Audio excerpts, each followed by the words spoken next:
Alam niyo po ba na isa sa pinagmamalaking produkto ng Cebu ay ang gitara? Sabi nga, bukod sa kalidad at tibay, quality talaga ang pagkakagawa ng mga gitara dito. Yung mga mahilig po dyan sa gitara, panoorin po ninyo ang ating video, makikita niyo po dito yung iba't ibang design ng gitara mula sa maliit hanggang sa malaki. Meron sila rito. Dito lang po ito matatagpuan sa Mactan Airport. Ang pangalan po ng store na ito ay Wagas. Nagpaalam po tayo doon sa bantay na kung maaari pwede nating i-video yung kanilang mga produkto. Pumayag naman siya. Tara po at ikutin natin ang iba't ibang uri ng gawa ng gitara. Kung mapapasyal po kayo dito sa Mactan, Cebu, dito po kasi sa Cebu, ang isa sa pang kilalang gumagawa ng gitara dito ay ang mga Lumanog. May mga branches din po yan sila dito sa Maynila. Ang gaganda po ng mga gawa nila rito.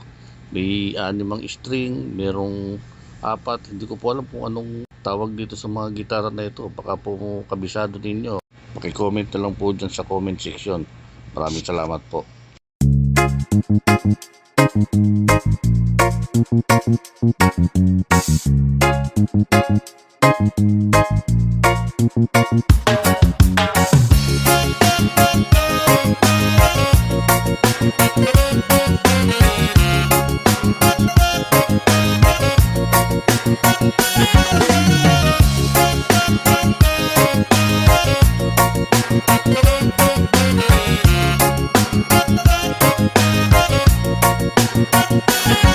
Kalaku melihat tatapan bola matamu, seakan kau bawa aku terbang bersamamu, melayang-layang di atas langit biru. Bawa jauh hatiku ikut bersamamu.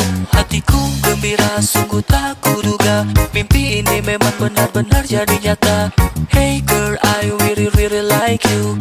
Ku tak mau jauh dari kamu. I just wanna be with you. I just wanna be with you. I just wanna be with you. And I just wanna be with you. Tiap hari ku pandang foto indah wajahmu terpampang di dinding tiap sudut-sudut